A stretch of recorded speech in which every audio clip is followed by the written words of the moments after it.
Hello, hello, hello. You're listening to the Liverpool Improvisation Festival interviews. I'm joined now by the group Aunt Batty Knows, who's bringing their show, Tales from the Armchair. Hi, everybody. Hi. Do you want to maybe go around and introduce yourselves? This is a big interview with 4 wonderful guests. My name is Sue Jacko, part of Aunt Batty Knows, ... Hi, my name's Rosie Šošić, and I think we're all going to say we're all in Aunt Batty. Hi, Hal. I'm Karen Hughes, and we've met before, Hal. We performed together in Taxi Tales last year, the Liverpool Improv. But I'm in Aunt Batty Knows. Hi, Hal. I am the 4th auntie in Aunt Batty Knows. My name's Gemma Hurst. Oh, brilliant. Is auntie the official term for a member of the group? Potentially. I mean, you can be an auntie and a member of the group, but if you're a fan, then you become an acolyte. Oh, wow. This is already exciting. And is there a way for acolytes to show that they are acolytes? Well, there is a secret sign. Yeah. Okay. It's good to know. All right. Well, my first question for all of you that I've been asking at the beginning of all these interviews, before we even get into what the show is to understand who your improvisational ancestors are. So what were the works or people or parts of the world that inspired the work that you're doing now and that you're bringing to the festival? Well, for me, I was thinking about this, and it's Peter Cook.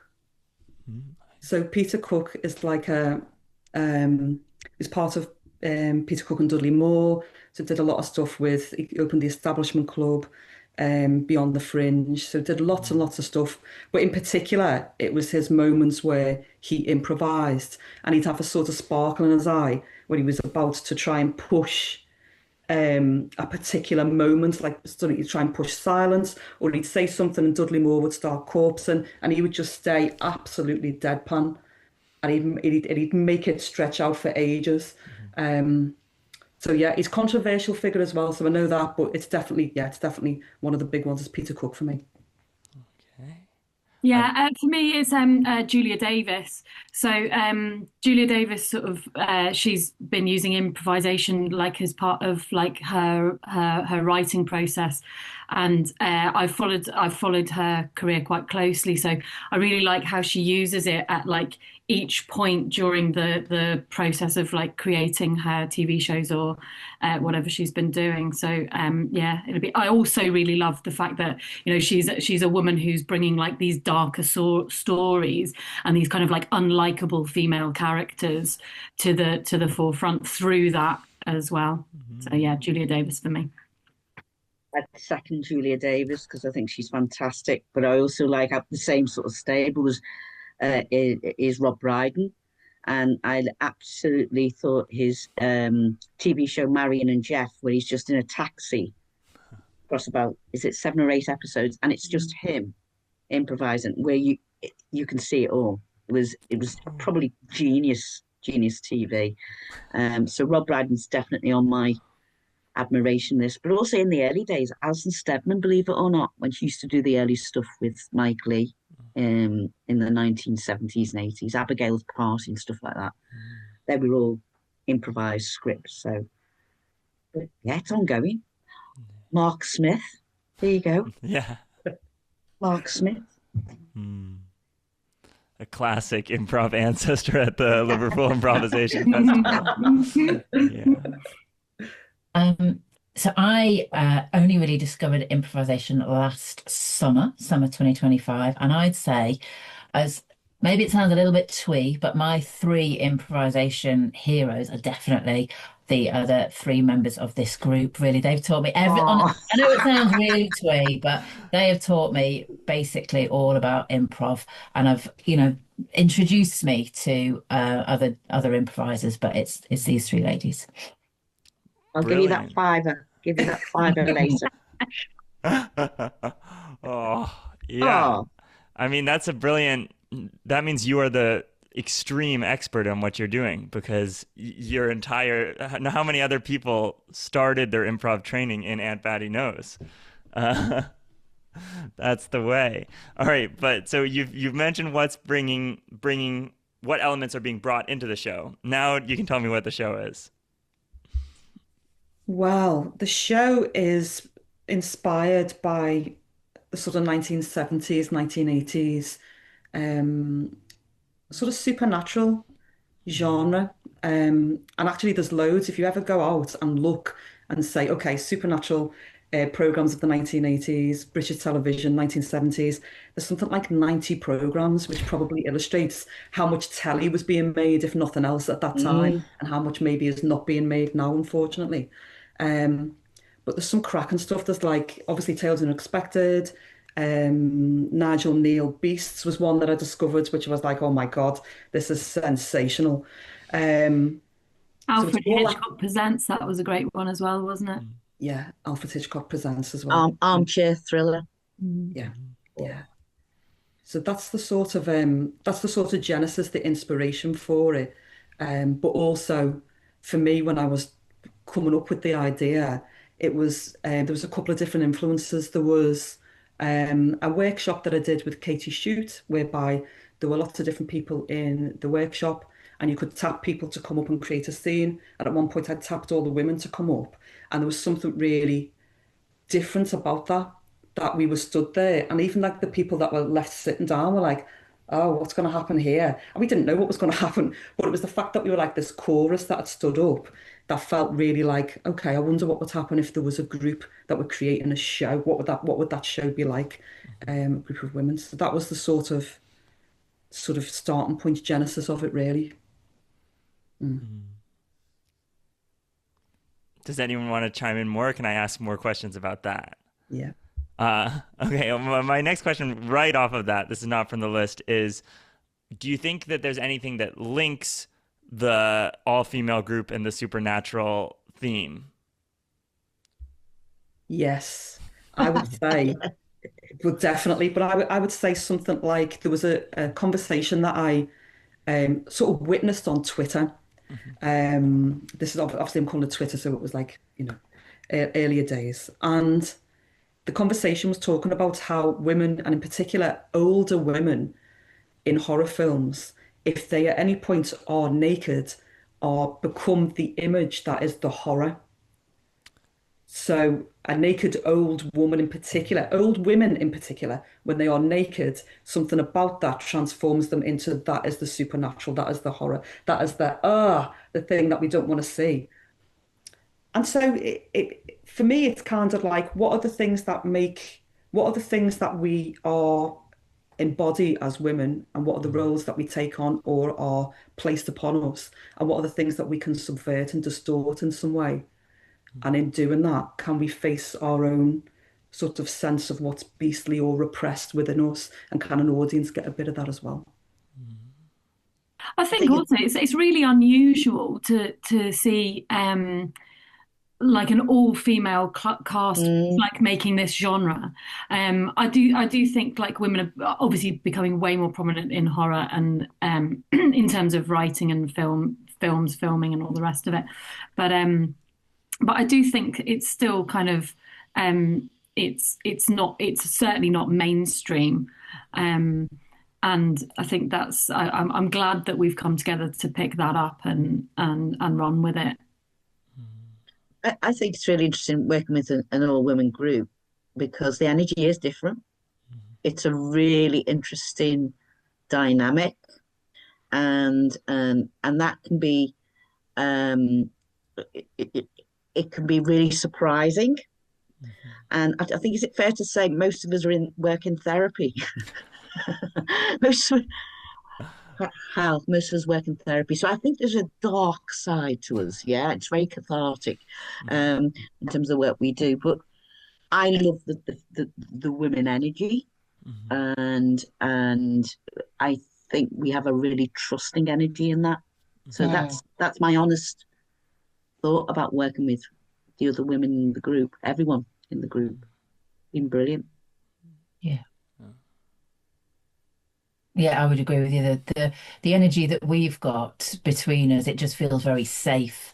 And what you were referring to, Sue, then about elements that might be repressed or archetypes that wouldn't necessarily come up.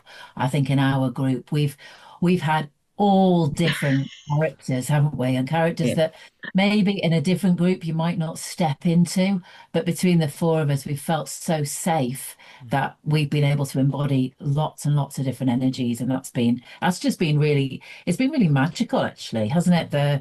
from and all different ages as well, and on a range of good or bad, real or supernatural. Yeah. Yeah. Over the course of the show, are each of you playing multiple characters, or are you staying in one continuous story with the same characters?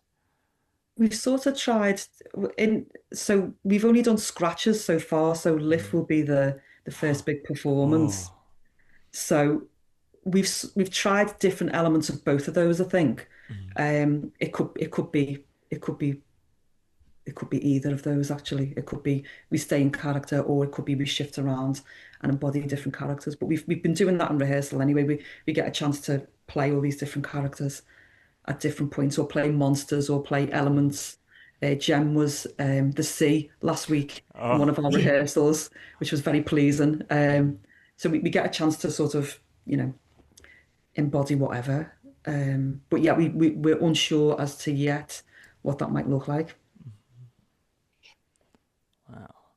Is the goal of the show in any part to scare the audience? Like on a scale, you mentioned horror multiple times now. Originally you said supernatural, but then you're saying horror.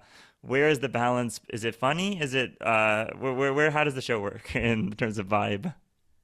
I guess we're not aiming, our primary aim isn't to scare the audience, but the audience might be scared by elements of the show. I guess it's unex in the show there's bits that are unexpected. Mm. So often the our show will start off maybe quite mundane or pedestrian, and then the relationships between the characters and the trajectory is that unexpected things happen, and sometimes they might be scary. Yeah. Mm. Oh, sometimes it makes you laugh out loud. It Hmm. Yeah. makes you laugh. We've had endings where when we finish, we all go, "Whoa!" Yeah, because I was not expecting that, and I think that's if we've enjoyed that, I well, I think audience will enjoy that. When they can see that totally came off left wing and still works. Yeah. So we've had great endings, um, and not all of them are scary. Some of them are just just turning on its head people's expectations really. Yeah. Also, in terms of like comedy, we've been quite kind to ourselves in that we're not putting too much pressure on ourselves to be like out and out funny. And what we've sort of like been working on, or what we've found has come up, has been that actually the comedy comes out of sometimes playing things absolutely straight, which I think, Sue, you can say more about this, can't you? It's something that I discovered encapsulated in a book called Animal Joy by someone called Noir Al-Sadir, who's a psychotherapist and a clown and a mum and a poet. And she writes about douche-on laughter, which is where it's more of a um, sort of like the same thing as a Freudian slip. It comes from the unconscious. Douche-on laughter is something that just bursts forth, where you could start crying, or somebody could wet themselves because they're laughing so much. So it's not the social contract that we have where we sort of politely chuckle with each other. It's actually this unconscious force of expression.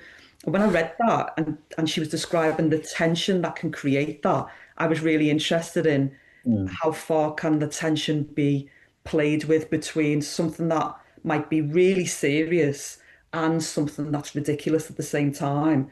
So the ridiculous is being played serious, and does that create enough tension that then the laughter that needs to be released happens? So it's a sort of don't know, like a psychological experiment in part, I think, Hal.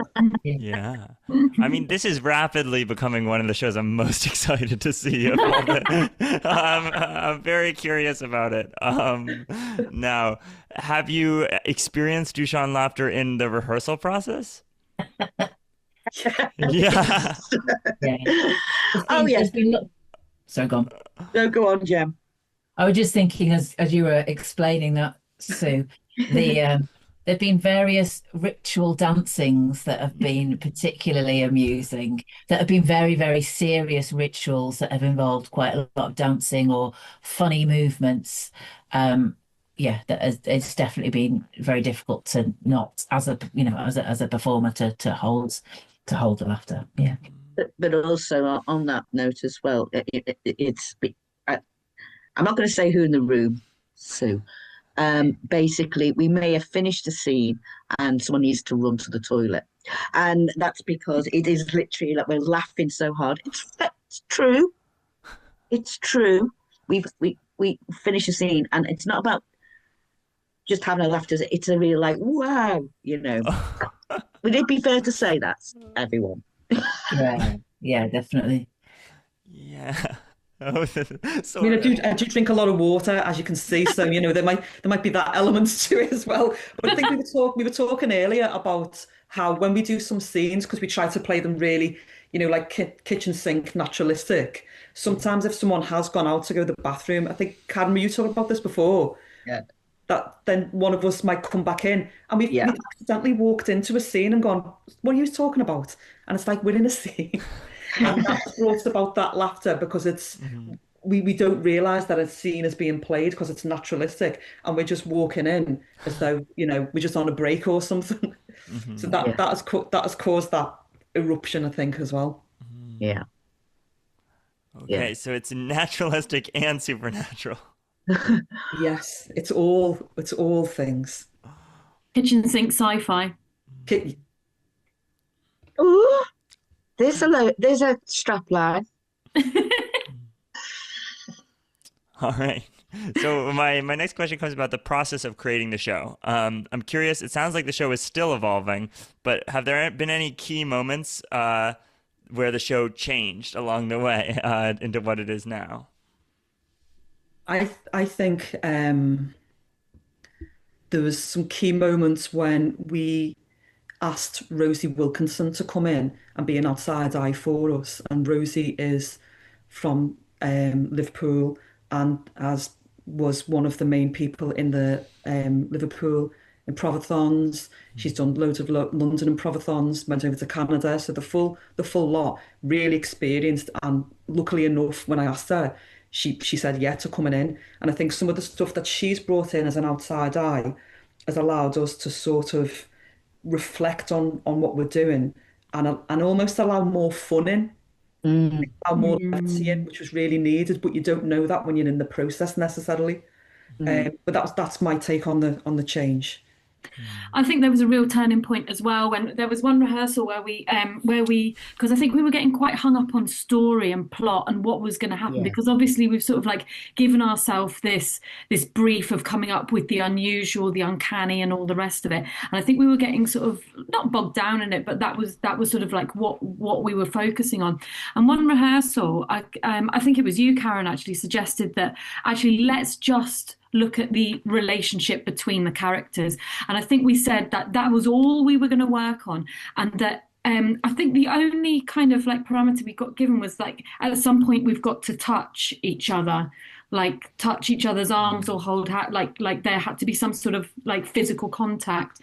And I think that was a huge turning point in both in the tone of what the show has turned into, the way we trust each other. I think that was a huge turning point for that as well, and to just show how well we know and trust each other, and also that actually the stories that came out just from the relationships were Yeah. much more natural. They were just as interesting. They were just as good, and just as unusual, uncanny things came out at the end. But it came from this place of these characters who absolutely know each other, and I think that was a huge turning point, certainly for me, in terms of what the show was going to look like. And I tend to agree with that, because I think in the early days we had lovely playful times, and I think we, same as what you're saying, Rosie, we got hung up on, oh, but we've got to make a story, And so one of the things that we use a lot now is, if as one of the persons up there is saying, stop plotting, stop dropping something in. That's it. And what's happened, that's changed the whole way in which we work now. We just do that relationship, and now we all go, that's the thing. Yeah.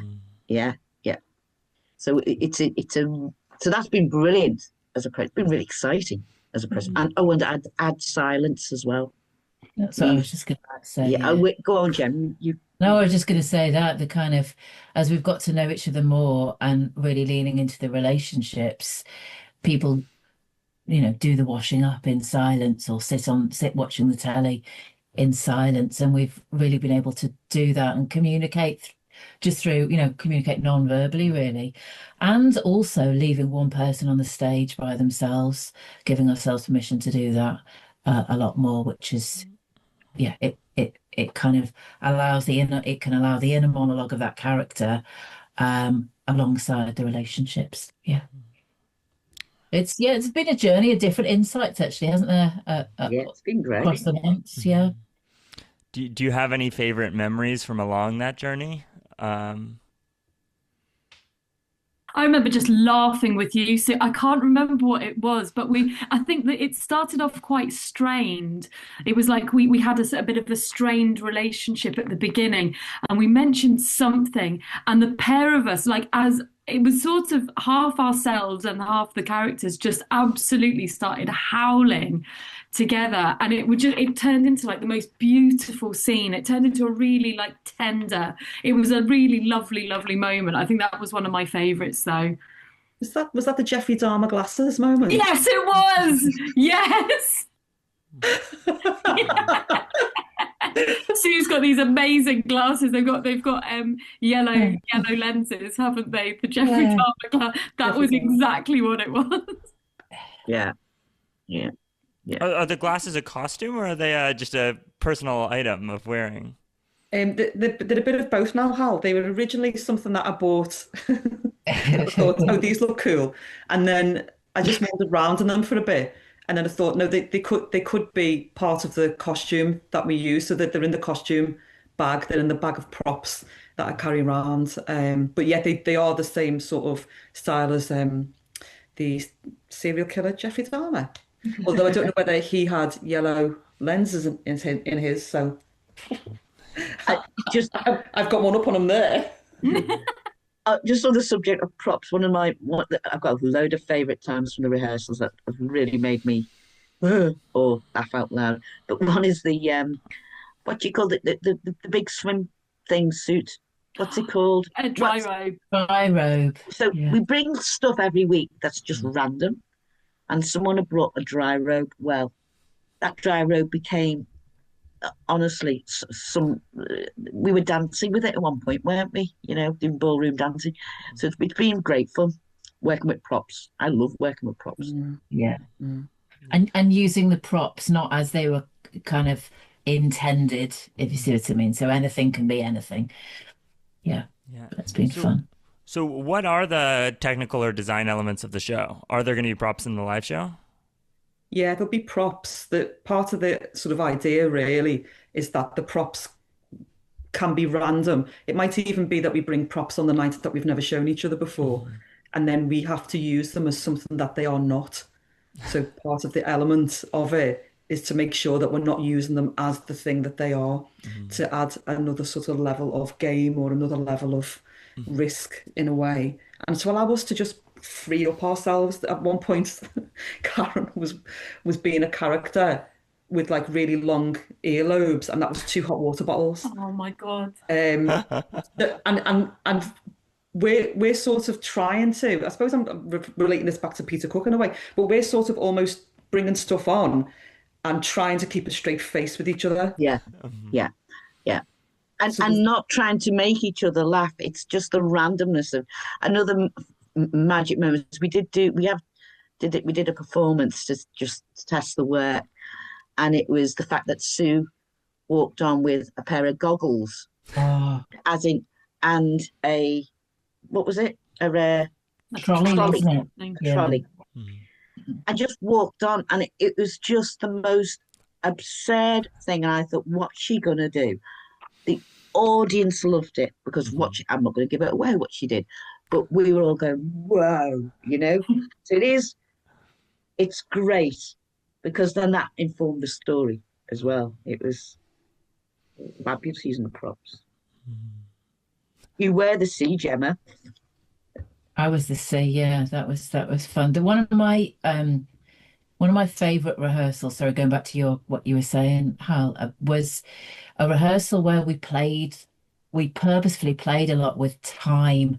So we jumped backwards and forwards. And the protagonist, who was actually yourself, Karen, you genuinely, as the character, you kind of were unsure where you were. But I think genuinely, as Karen, unsure kind of where you were, and we moved around, and we all took on different roles within that. But there was one particular moment where the character was moving from living to the afterlife, and that it took something that was quite absurd and supernatural, and it just suddenly made it very, very poignant. And that moment has really stayed with me, when the realization that her friends had come to take her to whatever lay beyond. Yeah, it was beautiful.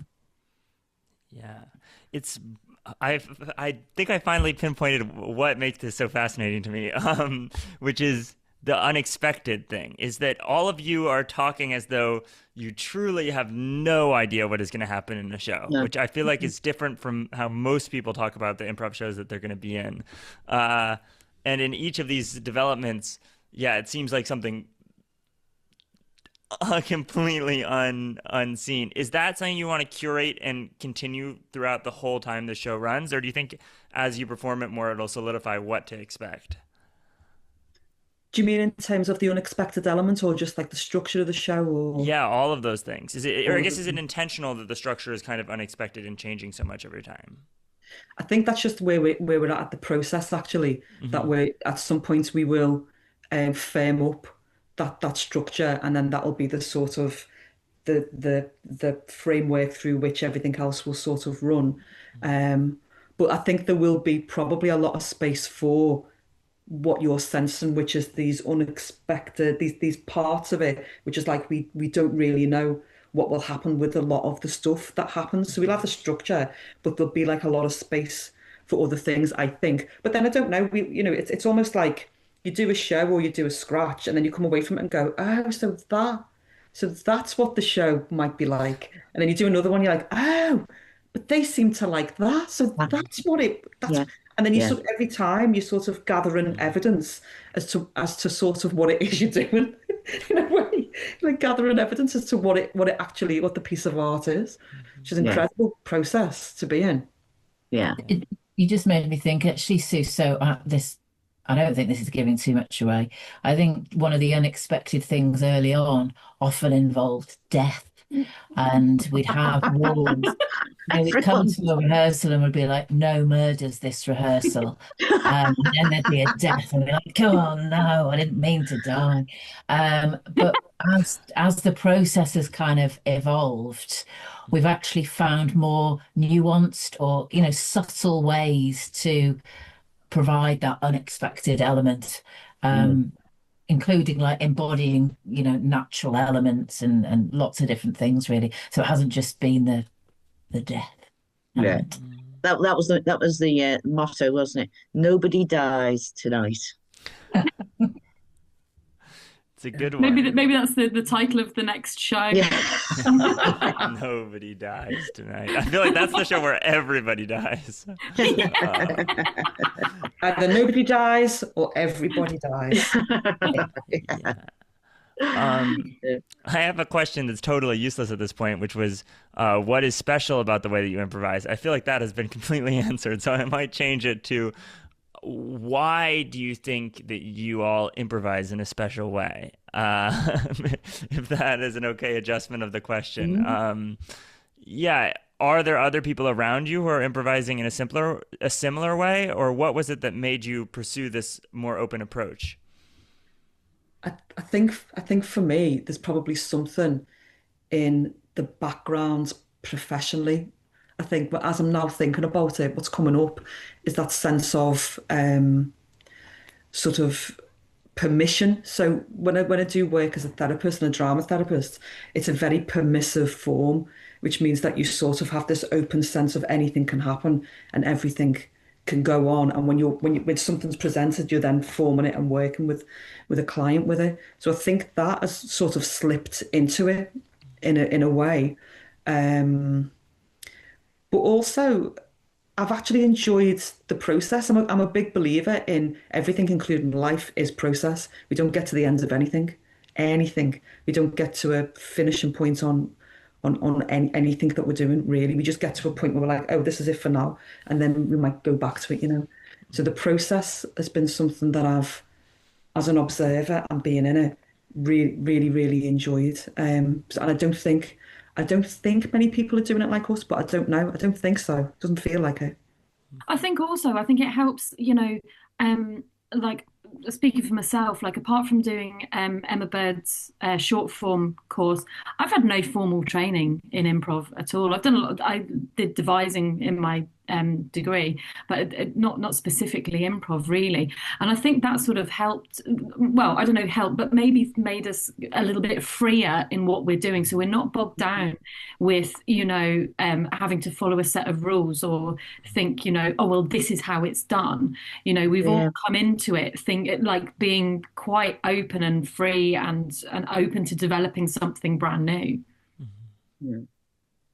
And I tend to agree with all of that, but I would say that what I've really valued it, and I don't know if this is happening in other groups because I've been part of a couple of groups, been part of ensemble and stuff like that, is because of the time we spent with each other, which we've rehearsed.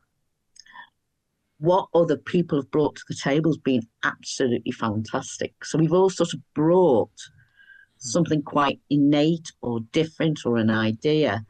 And what I've loved about this process is that we've all gone, oh, yeah, let's just try that, There's no, that's not what you do in improv. It's been a really open and embracing process for me. But I don't Yeah. know if that's like in the rest of the improv world.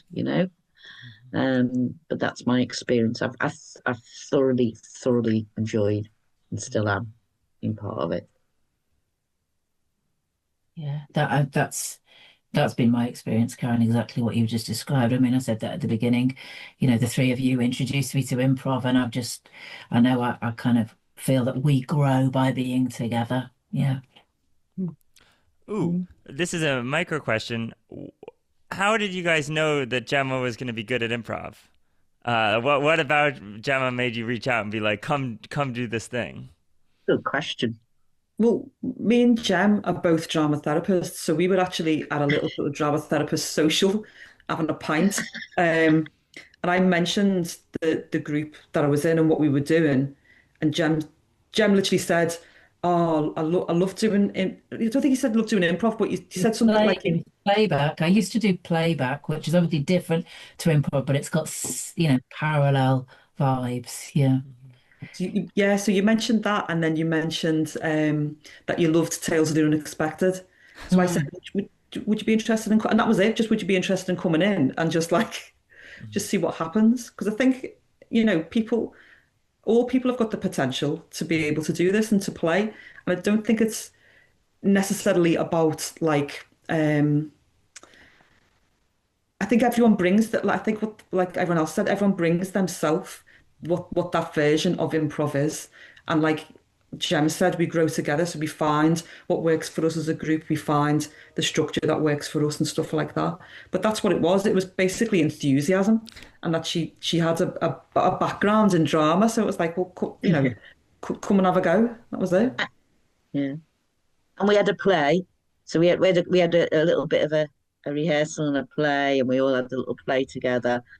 And I think it was not that we were looking for anyone with any particular reason. It's just like, yeah, I think Gemma could be one of us, and Aunt Batty, And it was that really, wasn't it? Yeah. It was Yeah. also the sort of storyline running through that for a lot of us, we were coming back to this after a long period of time of not doing this kind of thing. So actually, there was that thread that for me, I was like, oh, Jem's also using this. She's also got this storyline. Let's follow the synchronicity and let's just go and see what happens.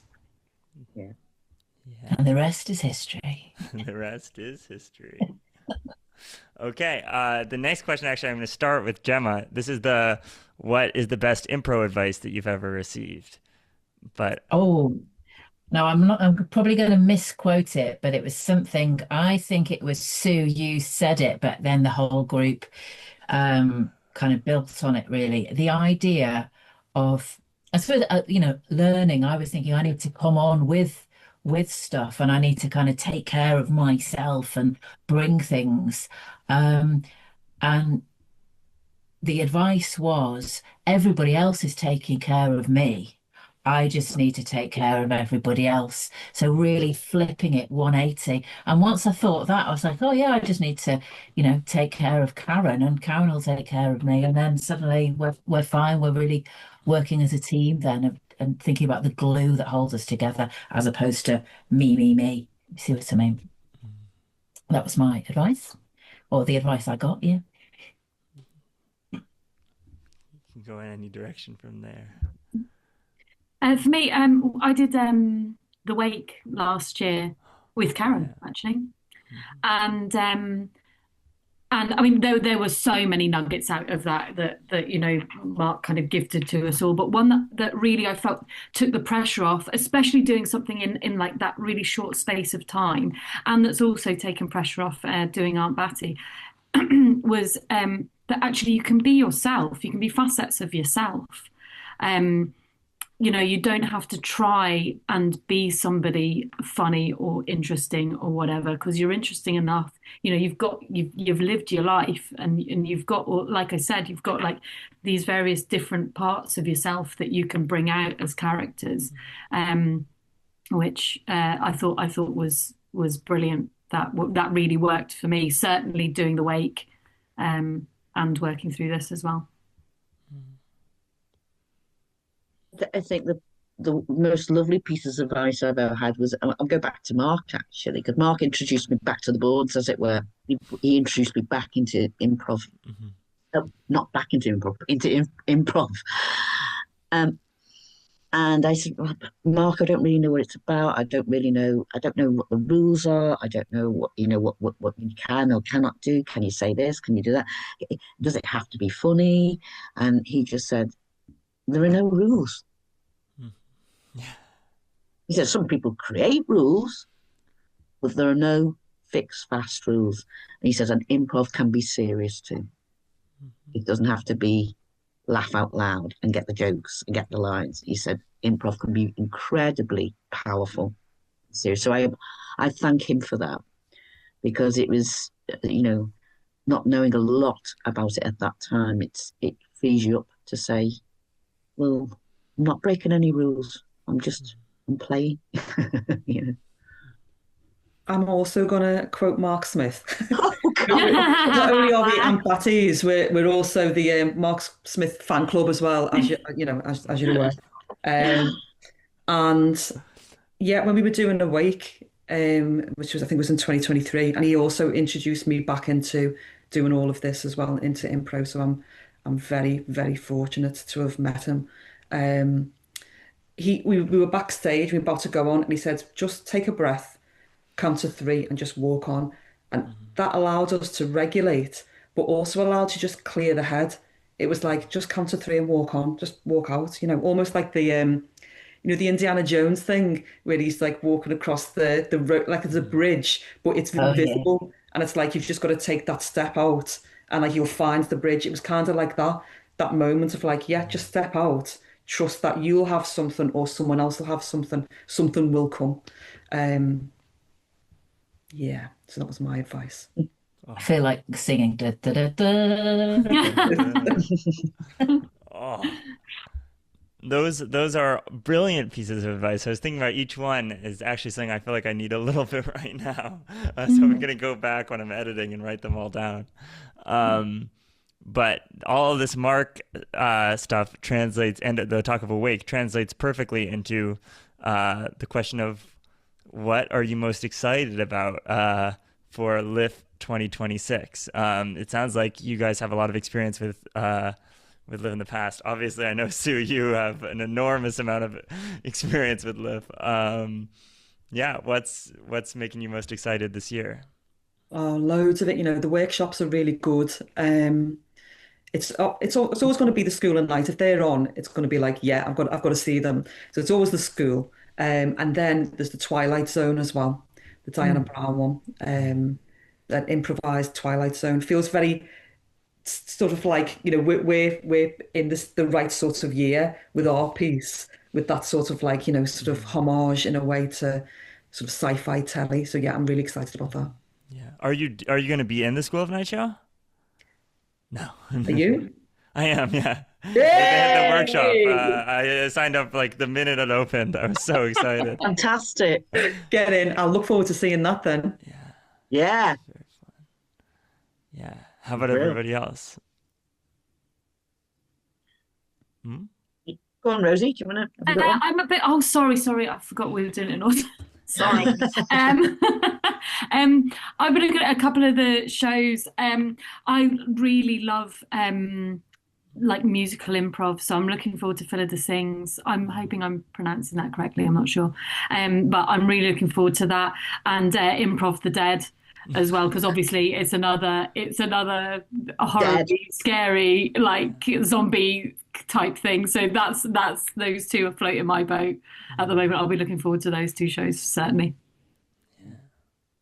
Well, I've signed up for two of the workshops with Diane Brown. You mentioned her before, and the Rinaldi workshop. So I want to get along to see the Sinner's Table. I'm just intrigued by that in terms of how they work. I've read about them as well. But yeah, I'm basically going to try and get in as much as I can because it's just, there's loads on. Is it David Elms that described a room? Intrigued by that. So yeah, I think it's a fantastic lineup. So yeah, I'm really excited. Really excited. Yeah, me too, Karen. Just absorb as much as I can, really, all the different ideas and different, ways of doing improv as a relic. So you guys always tell me off for calling myself a novice, but I'll still cling on to it for just a few more months. Just to absorb as much as I can, really. And there's one, and the name's just escaped me. I think it's the Forgotten Library or Forgotten Books. But just there's something about that. They've asked audience members to bring a book. And the idea of a kind of like dusty library with a kind of these neglected books and then telling the stories. I'm really interested to see how they do that. I suppose it's parallels a little bit with maybe playback and a little bit how we're our form starts with a narrator. But yeah, I'm really interested in all of them, but particularly that one. Beautiful. Oh, that's got me excited too. Oh, go. And Ancestors. Ancestors. Oh, yeah. I want to see the ensemble. Yeah. Yeah. Well, is there any place where people who want to see Aunt Batty can find you online or find more information about your show? Yes. Yeah. Come, go to the River Mersey and throw a stone in.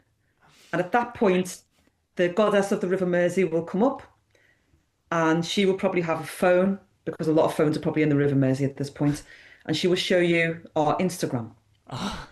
So Aunt Batty Knows is on Instagram. We've also got a website, which we're updating at the Mo as well. So it's all out there. We've got a new trailer that we've just put out recently, which is some found footage of Aunt Batty's acolytes. So That yeah, that was a scary bit times. yeah, Scary times. yeah, yeah. There is another way. You see, there is another way to get in touch with Aunt Batty as well. Mm. It's a bit like tea leaves. So when people finish their tea, but you use bicarb of soda. Everyone has one in arm's reach. Oh no. I went to the toilet instead of getting my bike off. Sorry. I knew there was something I forgot. Oh, I've got some okay. bicarb downstairs as well. In a couple months of training, you'll have the bicarb ready to Yeah, exactly. ready to grab. Brilliant. And of course, the final way you can get in touch is on Thursday, May the 7th at 6 p.m. You can come out and see the show. Well, this has been an absolute blast of an interview. Thank you all for coming on. Thank you, Hal. Thank you, Hal. Thank you, Hal. I really So cannot lovely wait to to see see the you. show. Lovely to see you too. All right.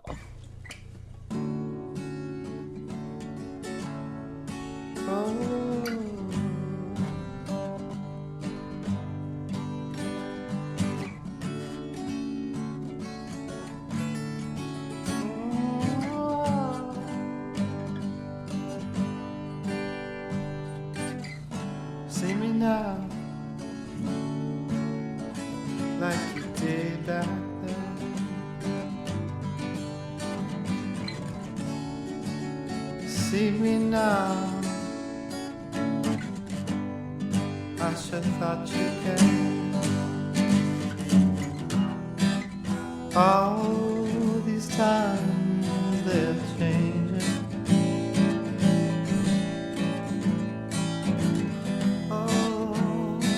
And my mind is rearranging. Can't you see me now? Like you always did. Can't you see me now? I just wanna be with you. When the times they seem so crazy, can't you see me now? Can't you see me now? Ooh. See me now. Can't you see me now?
Can't you see me now?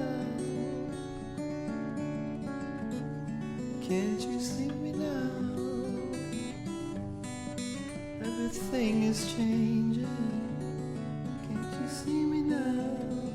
Can't you see me now?